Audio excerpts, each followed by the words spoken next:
few years ago, I got one of those spam emails. And it managed to get through my spam filter. I'm not quite sure how, but it's turned up in my inbox, and it was from a guy called Solomon Odonka. I know. It went like this. It said, hello, James Veitch. I have an interesting business proposal I want to share with you, Solomon. Now, my hand was kind of hovering on the delete button. Right? As you are, I was looking at my phone. I thought, I could just delete this. Or I could do what I think we've all always wanted to do. And I said, Solomon, your email intrigues me.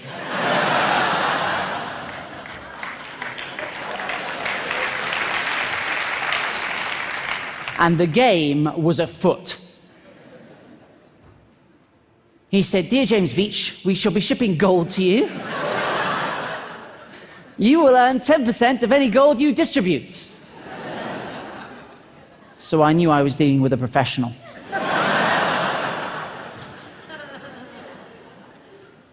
I said, how much is it worth? He said, we will start with a smaller quantity. I was like, ah. And then he said, of 25 kilograms. The worth should be about 2.5 million. I said, Solomon, if we're going to do it, let's go big.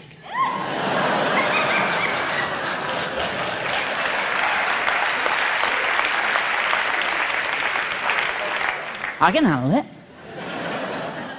How much gold do you have?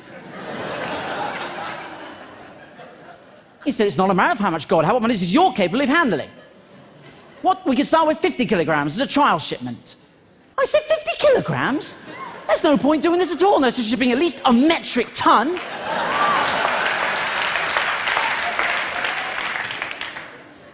So what do you do for a living?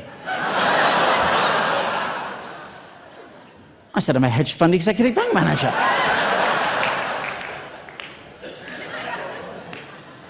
This isn't the first time I've shipped bullion, my friend. No, no, no. Then I started to panic. I was like, now look, where are you based? I don't know about you, but I think we're going via the postal service. It ought to be signed for. Right, that's a lot of gold. He said, it will not be easy to convince my company to do a larger quantity shipment. And I said, Solomon, I'm completely with you on this one. I'm putting together a visual for you to take into the board meeting. Hold tight.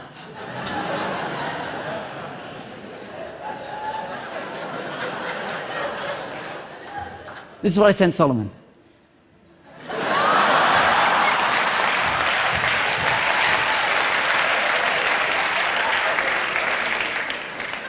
I don't know if we have any statisticians in the house, but there's definitely something going on. I said, Solomon, attach this email, you'll find a helpful chart. I've had one of my assistants run the numbers. We need to be shipping as much gold as possible. There's always a moment where they try to tug your heartstrings, and this was it for Solomon. He said, I will be so much happy if the deal goes well, because I'm going to get a very good commission as well. And I said, that's amazing. What are you going to spend your cut on? And he said, on real estate, what about you? I thought about it for a long time. And I said one word. Hummus.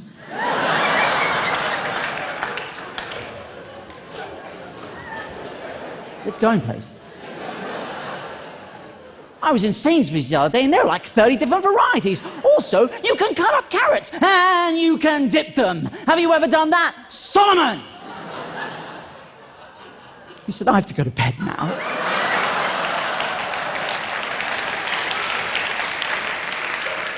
Till tomorrow, have sweet dreams. I didn't know what to say. I said, bonsoir, my golden nugget, bonsoir.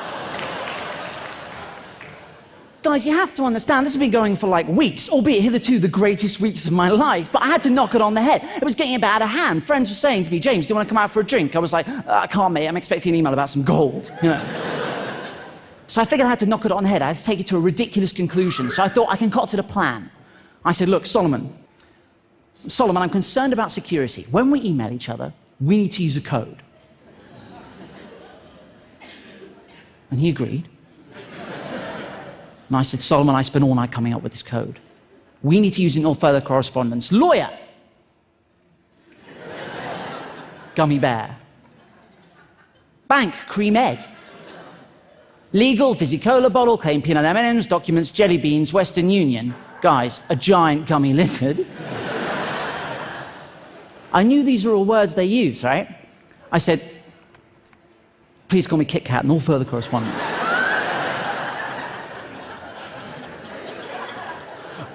I didn't hear back. I thought, I've gone too far.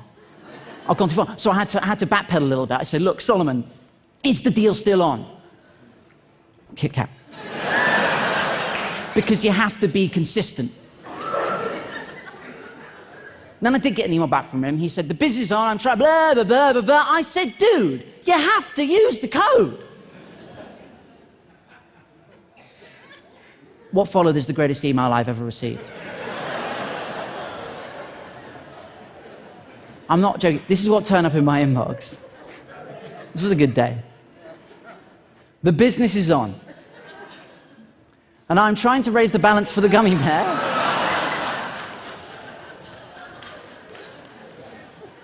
So he can submit all the needed fizzy cola bottle jelly beans to the cream egg for the peanut M&Ms process to start. Send £1,500 via a giant gummy lizard.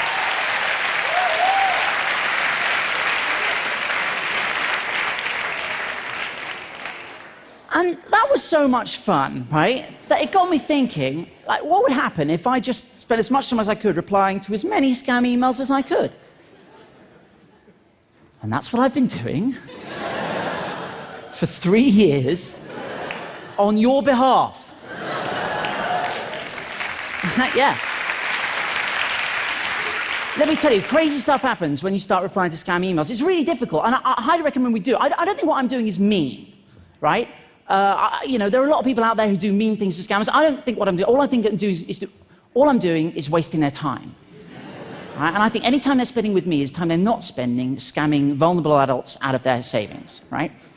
If you're going to do this, and I highly recommend you do, get yourself a pseudonymous email address. Don't use your own email address, because that's exactly what I was doing at the start, and it was a nightmare. Because, you know, I'd wake up in the morning and have like 1,000 emails about penis enlargements, you know, only one of which was a legitimate response to a medical question. But I tell you what, though, guys, I tell you what, any day is a good day. Any day is a good day if you receive an email that begins like this. I am Winnie Mandela, the second wife of Nelson Mandela, the former South African president. I was like, oh, that Winnie Mandela. I know so many. I need to transfer $45 million out of the country because of my husband Nelson's health condition. Let that sink in. She sent me this, which is hysterical. And this looks fairly legitimate. This is a letter of authorization, but to be honest, if there's nothing written on it, it's just a shape. I said, Winnie, I'm really sorry to hear of this. Given that Nelson died 3 months ago, I describe his health condition as...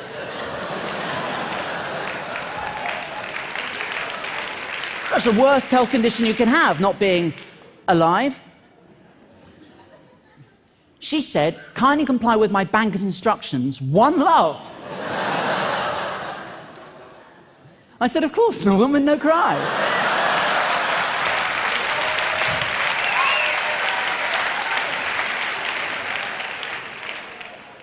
She said, my banker would need transfer of $3,000. One love. I said, no problemo. I shall share it.